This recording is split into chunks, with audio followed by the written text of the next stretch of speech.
Hello दोस्तों, आज के वीडियो में आप सभी का स्वागत है। आज के वीडियो में हम एक बहुत ही अच्छा और मज़ेदार टॉपिक लेकर के आए हैं जो DElEd face to face exam वालों के लिए जो है बहुत ही इम्पोर्टेंट होने वाला है। जो एग्ज़ाम अभी हाल ही में होने वाला है नवंबर में, तो उनके लिए जो है सबसे जो है एकदम महत्वपूर्ण है, क्योंकि ये जो है इसमें जो हम क्वेश्चन डिस्कस करने वाले हैं, इसमें से क्वेश्चन जो आप पढ़ लीजिएगा, उसके बाद आपको क्वेश्चन जो वहाँ पे मिलेगा तो आपको ऐसा फील होगा कि हाँ हम कुछ पढ़े हुए हैं और उसका जवाब आप लोग अपने शब्दों में दे सकते हैं। और हाँ, एक चीज़ हम दे देते हैं गाइडलाइन कि आप लोग जो भी सवाल का जवाब दीजिएगा वो जो है आप अपने मन से दीजिएगा। समझिए, यहाँ पर देख लीजिए, ये मेरा डीएलएड का एक कुल स्कोर है 82.9% है। समझ गए? तो हम इससे पास आउट हैं, तो हम अपना अनुभव आप लोगों को बता रहे हैं। यहाँ पर सेकेंड ईयर का सिलेबस है, आप लोग देख रहे हैं। यहाँ पर देख लीजिए, S1, S2, S3, S4, S5, S6, S7, S8 और S9 जो है ये ऑप्शनल है, आर्ट वाले के लिए अलग, साइंस वाले के लिए अलग। तो यहाँ पर देख लीजिए, पहला है भारतीय समकालीन भारतीय समाज में शिक्षा। इसमें शिक्षा से जुड़े मुद्दों पर बात करते हैं, स्कूल के बारे में बात करते हैं, कुछ जो डाइट है बाइट है उसके बारे में, एनसीईआरटी के बारे में, बिहार शिक्षा परियोजना, उस सब के बारे में हम बात करते हैं इसमें। समझ गया? और दूसरा है S2 है संज्ञान, सीखना और बाल विकास। इसमें हम बच्चों के बारे में सीखते हैं कि बच्चों में किस तरह से विकास होता है, बाल्यावस्था में किस तरह से विकास होता है, किशोरावस्था में किस तरह से, ये विभिन्न अवस्थाओं के बारे में। इसमें संज्ञानात्मक विकास, संवेगात्मक विकास, इस सब के बारे में, अधिगम के बारे में, बुद्धि के बारे में सब पढ़ेंगे इसमें। ये 70 नंबर का, 2 एग्ज़ाम आपको 70-70 का होगा और बाकी जो है 35-40 का होगा। 35-35 का ज़्यादा सब होगा और 40 का 2 होता है शायद, एक ही 40 का होगा, एक ही। कार्य और शिक्षा का तो एग्ज़ाम होता नहीं है, बाह्य परीक्षा। यहाँ पे देख रहे हैं आंतरिक ही है, इसमें 50 नंबर का। स्वयं की समझ में जो है 35 का एग्ज़ाम होगा और 15 का आंतरिक मूल्यांकन होता है। S5 में जो है 40 का बाह्य परीक्षा होगा और 60 का जो है आंतरिक परीक्षा होगा। तो इस तरह से आप यहाँ पर देख सकते हैं। तो जो दोस्तों, आप इंग्लिश पे जो है ज़्यादा ध्यान दीजिएगा। इंग्लिश का जो लिखिएगा तो थोड़ा अक्षर बैठा के लिखिएगा, क्योंकि इंग्लिश में बहुत बच्चे जो है फेल होता है, 5 नंबर 2 नंबर 3 नंबर ऐसे करके। इस बार के रिजल्ट में बहुत देखे इंग्लिश में फेल हुआ है। तो आप लोग इंग्लिश को थोड़ा अच्छा से लिखिएगा और बाकी विषय मिला जुला के ठीक रहता है, लेकिन इंग्लिश जो है उस फेल कर दिया बहुत बच्चे को। हमारे कॉलेज में 50 में से कम 20-22 को फेल कर दिया। मतलब समझिए, बहुत विद्यार्थी को फेल कर दिया गया है। तो टोटल एग्ज़ाम आप सभी को जो है यहाँ पर देख रहे हैं 455 का होगा और बाह्य परीक्षा, और 545 का आंतरिक होगा। समझ गए? और ये क्रेडिट हम समझा चुके हैं अगले वीडियो में, तो आप लोग देख लीजिएगा। चलिए अब आगे से देखते हैं। यहाँ से बाल विकास लघु उत्तरीय प्रश्न यहाँ से देख रहे हैं।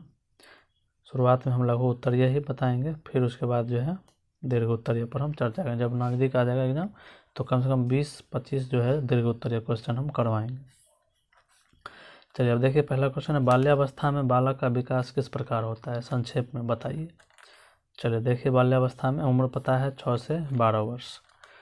तो देखिए उसमें पूर्व, अगर शिशुअवस्था अगर 2 वर्ष लीजिएगा तो पूर्व बाल्यावस्था हो जाएगा 2 से 6 वर्ष और उत्तर बाल्यावस्था 6 से 12 वर्ष। मतलब इस तरह से होता है। तो चलिए इसमें जो है पूर्व बाल्यावस्था और उत्तर बाल्यावस्था दे दिया है। तो पूर्व बाल्यावस्था 2 से 6 वर्ष और उत्तर बाल्यावस्था 6 से 12 वर्ष या 7 से 12 वर्ष। चलिए चाइल्डहुड के बारे में पढ़ते हैं। तो विकास की दृष्टि से बाल्यावस्था एक महत्वपूर्ण अवस्था मानी जाती है। समझ गए? क्योंकि यह अवस्था शारीरिक व मानसिक विकास की दृष्टि से महत्वपूर्ण होती है। 2 से 12 वर्ष की अवस्था में बाल्यावस्था माना जाता है, 2 से 12 वर्ष। लेकिन अध्ययन की दृष्टि से इसे 2 भागों में विभाजित किया गया है, पूर्व बाल्यावस्था और उत्तर बाल्यावस्था। ये 2 से 6 वर्ष अर्ली चाइल्डहुड और लेट चाइल्डहुड 7 से 12 वर्ष। इसी को खिलौनों की आयु भी कहते हैं, इसको गैंग एज कहते हैं, समूह की अवस्था। इसमें सब दिया हुआ है, आगे देखिएगा। यह देखिए, यह अवस्था भी समायोजन की अवस्था होती है। बालक नित्य प्रतिदिन सभी क्षेत्रों में अपने नए वातावरण के साथ समायोजन का प्रयास करता है। अब आगे, इस अवस्था में बालकों की जिज्ञासा प्रवृत्ति अधिक होती है। इसमें क्या होता है, जिज्ञासा की प्रवृत्ति अधिक होती है, नए नए चीज़ को जानने के बारे में ज़्यादातर वो इच्छुक रहता है। अब है नए वातावरण में समायोजन से पूर्व वह अपने उसके बारे में जानना चाहता है। जब भी कोई नए वातावरण में जाएगा, देखिए बहुत प्रश्न करेगा इस अवस्था में बच्चा, आखिर ये कैसे हुआ, ये क्यों हुआ, ये क्या हुआ, बहुत इस तरह में क्वेश्चन करेगा। जब भी नए वातावरण में जाएगा, नया चीज़ देखेगा, तो उसके बारे में वो जानने के लिए जो है क्या करेगा, बहुत ज़्यादा क्वेश्चन करेगा। तो हमें क्या करना चाहिए, हमें उसकी इच्छा की पूर्ति करनी चाहिए, ना कि उसे दबाना चाहिए। समझ गए, ऐसा नहीं करना है। चलिए आगे देखते हैं। आगे देख लीजिए, यहाँ पे बाल्यावस्था में बालकों में समूह प्रवृत्ति अधिक होती है। देख रहे हैं, हम बता दिए समूह प्रवृत्ति अधिक होती है। देखिए एक चीज़ देख लीजिएगा दोस्तों, कि अगर इसको आप अच्छे से पढ़ लेते हैं शुरू से, तो आपको जो है किसी भी टीचिंग एग्जाम का बेसिक कंसेप्ट क्लियर हो जाता है। समझ गए, इतना हम दावे के साथ कह सकते हैं। चलिए आगे देखें, नए वातावरण में समायोजन से पूर्व वह उसके बारे में जानना चाहता है, जिससे वह अपने माता पिता तथा शिक्षकों से तरह तरह के सवाल करते हैं। बोले थे अभी, क्या, क्यों, कैसे, क्यों हुआ, कैसे हुआ, बहुत क्वेश्चन करने लगेगा। बाल्यावस्था में बालकों में समूह प्रवृत्ति बताए थे, बहुत अधिक रहता है, तो ये याद रखिएगा, एग्जाम में भी आता है। बाल्यावस्था में बालकों में समूह प्रवृत्ति का विकास होता है। अब वह बचपनावस्था के समान स्वप्रेमी नहीं रहता, मतलब खुद पर इच्छा नहीं, डिपेंड नहीं रहता, अपितु खेल के साथियों के साथ रहना पसंद करता है। जिस साथियों के साथ वो अच्छा से खेलता है, उसके साथ रहना ज़्यादा पसंद करता है।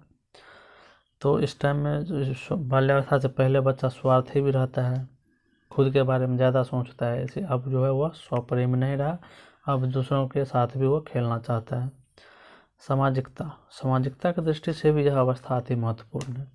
समूह प्रवृत्ति के कारण अच्छी सामाजिकता का विकास होता है। समूह में बच्चों में क्या होता है, सामाजिकता की भावना का विकास होता है, सहयोग की भावना का विकास होता है, नैतिकता की भावना का विकास होता है, बहुत सारी भावना का विकास होता है।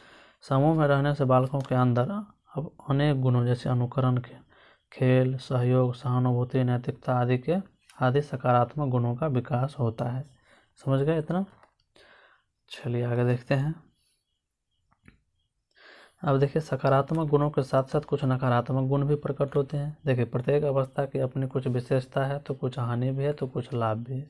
समझ गए, विकास के प्रत्येक अवस्था की, जैसे ये क्वेश्चन आया हुआ भी है एग्जाम में, विकास के प्रत्येक अवस्था की अपनी विशेषता है, और विकास के प्रत्येक अवस्था के अपने लाभ और अपने हानि भी है। जैसे हानि आप देख रहे हैं, अगर अच्छा से गाइडलाइन नहीं करिएगा तो वो नकारात्मक गुण भी प्रकट कर देगा, तो यही हानि होगा। चलिए, जैसे द्वंद्व, स्पर्धा, झगड़ा, मारपीट, आक्रामकता आदि जो है, ये सब उसका नकारात्मक गुण आ जाता है।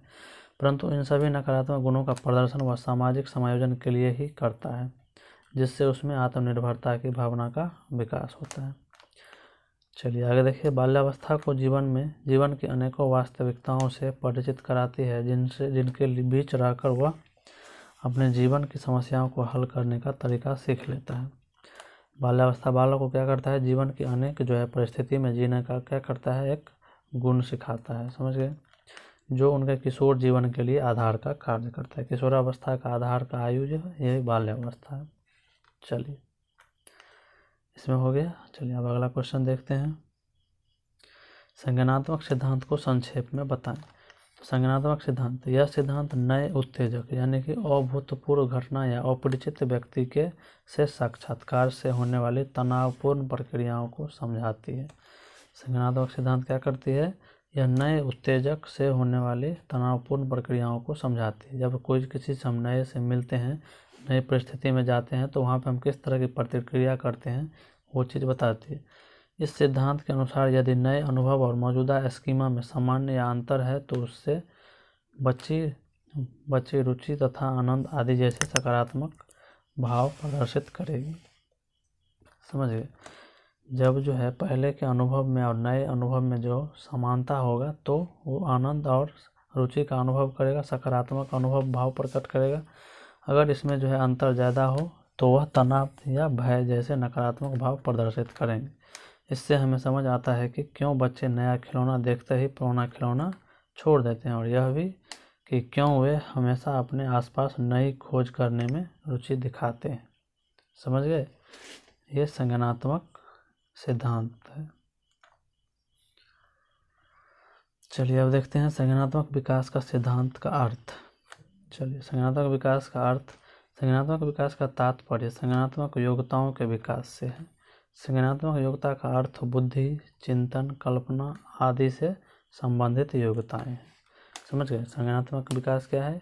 इसमें बुद्धि, तर्क शक्ति, स्मरण शक्ति, निर्णय लेने की शक्ति, यहाँ देख रहे हैं बुद्धि, चिंतन, कल्पना, ये सब क्या है? संज्ञानात्मक योग्यता है।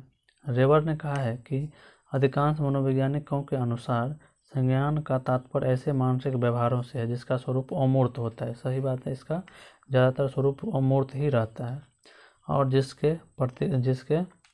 जिसमें प्रतीकीकरण, सूझ, प्रत्याशा, जटिल नियम, उपयोग, प्रतिम, विश्वास, अभिप्राय, समस्या समाधान तथा अन्य शामिल होते हैं। ये सब क्या है? अमूर्त है, इसलिए इसमें ज़्यादातर जो है अमूर्त चीज़ें आती हैं। चलिए अब बुद्धि देखते हैं।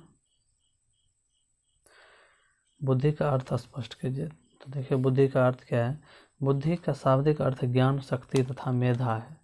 यह एक अनुमानित ज्ञान शक्ति है क्योंकि इसका ज्ञान प्रत्यक्ष रूप से नहीं होता बल्कि क्रियाओं या व्यवहारों के माध्यम से हो पाता है। जब कोई बालक अपने पाठ्य को अपने साथियों की अपेक्षा कम ही समय में याद कर लेता है तो वह अन्य बालकों से अधिक बुद्धिमान समझा जाता है। कहने का मतलब अगर कोई बच्चा जल्दी पढ़ के याद कर लेता है तो उसको ज़्यादा बुद्धिमान समझा जाता है, और जो बालक देर से याद करता है तो उसको शिक्षक क्या करता है? मतलब बुद्धिहीन समझता है, प्रश्नों का उत्तर नहीं दे पाता है तो वह निर्बल बुद्धि का समझा जाता है, निर्बल बुद्धि का यानी कमज़ोर बुद्धि का। इसी तरह जो व्यक्ति अपने समस्याओं का समाधान शीघ्र ही खोज लेता है तथा जटिल से जटिल वातावरण में भी अपने आप को समायोजित कर लेता है उसे मेधावी या बुद्धिमान कहा जाता है। दैनिक जीवन में ऐसे निरीक्षणों से ज्ञात होता है कि बुद्धि एक ऐसी मानसिक क्षमता है जिसकी अभिव्यक्ति जीवन के विभिन्न पहलुओं के संदर्भ में होती रहती है। इस क्षमता की परिभाषा देना वस्तुतः बड़ा कठिन है। इसी कठिनाई के कारण एक महान मनोवैज्ञानिक ने कहना पड़ा है कि बुद्धि वही है जो बुद्धि परीक्षण मापते हैं। समझ गए। चलिए अब आगे बढ़ते हैं।